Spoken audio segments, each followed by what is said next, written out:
In the Soviet Union, everyone was being watched, including you. You're sitting in a Moscow apartment. It's 3 a.m. There's a knock at the door. You weren't expecting anyone. You open it, and two men in gray coats are standing there. No badges, no explanation. Just come with us. You have no choice. You never had a choice. Because somewhere, at some point, someone was watching you. Someone wrote your name in a file. Someone decided you were a problem. That someone worked for the KGB. And tonight, we're going inside the most feared intelligence agency in human history. Rank by rank, floor by floor, all the way to the top, where one man held the power of life and death over 300 million people. You ready? Because there's no leaving once you're in. The KGB was born in 1954, carved out of the wreckage of Stalin's terror machine. The name stands for Komitet Gosudarstvenoi Bezopasnosti, the Committee for State Security. But calling it a committee is like calling a guillotine a haircut. At its peak, the KGB employed over 480,000 full-time officers. That's not counting the informants, the ordinary citizens, the neighbors, the coworkers, the friends who fed them information. Some estimates say 1 in every 6th Soviet citizen was connected to the KGB in some way. They didn't just spy on enemies, they spied on each other, they spied on themselves. Their reach stretched from the frozen streets of Siberia to Washington, D.C., from London boardrooms to African coup plots. This wasn't just an intelligence agency. It was a machine built to control an entire civilization. But before we reach the top, you have to start at the very bottom. Rank 1, the informant. You don't get a uniform, you don't get a title, you barely get a name, just a code number in a beige folder no one will ever show you. You are a civilian, a teacher maybe, a factory worker, a student.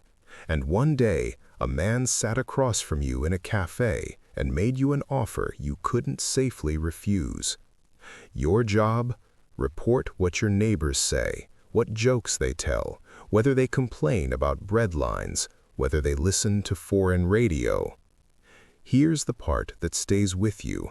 You probably reported on people you loved.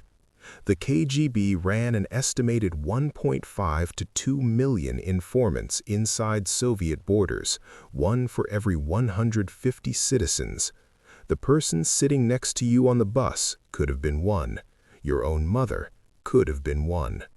You weren't a spy, you were a net, cast wide, catching everything. But somewhere, someone was watching how you performed, and if you were useful enough, they came back with a different offer. Rank 2, the junior operative.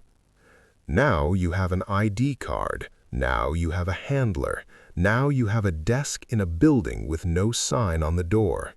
Your job is surveillance, physical surveillance.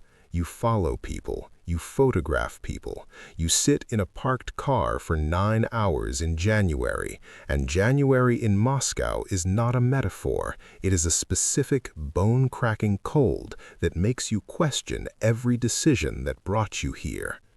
You log movements, you document contacts, you write reports that may or may not destroy someone's life.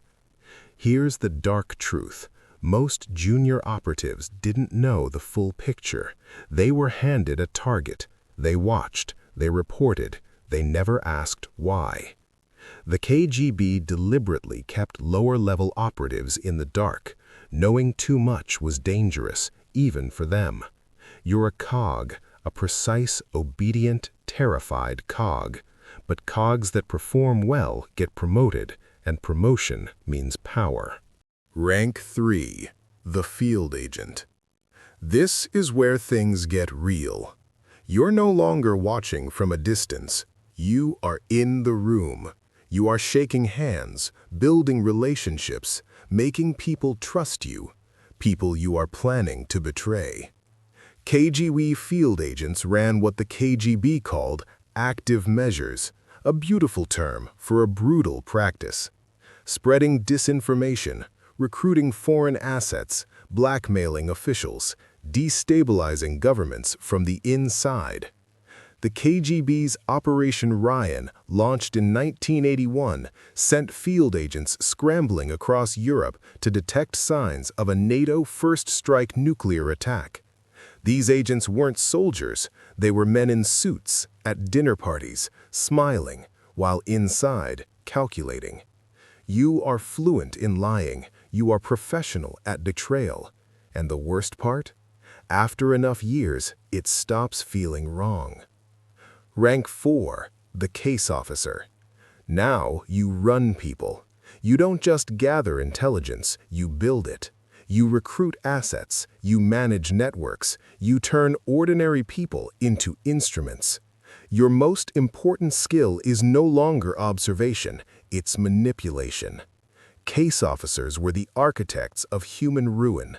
They identified a person's weakness, money problems, a secret affair, political doubts, and they pulled that thread until the whole person unraveled. Aldrich Ames, Robert Hansen, both CIA officers, both recruited and run by KGB case officers. Between them, they handed the Soviets dozens of American intelligence assets. Most of those assets were executed. You didn't pull the trigger, but you handed someone the gun. Sleep well. Rank 5, the Senior Analyst. You never leave the building anymore. You don't need to. The information comes to you. You sit in a room surrounded by files, reports from field agents, intercepted communications, psychological profiles of foreign leaders. You read everything. You see patterns no one else sees. Senior analysts shaped what Soviet leadership believed about the world, and what the leadership believed, they acted on. You weren't just interpreting reality. In a very real sense, you were creating it. Here's the terrifying part. Some of them got it wrong, badly wrong, and people died because of bad analysis. Wars were almost started. Crises almost became catastrophes. The weight of that, you carried it home every night, if you were lucky enough to go home at all. Rank 6, the department chief. You have a secretary now. You have subordinates who fear you. You have a direct line to people whose names you couldn't speak out loud 6 years ago.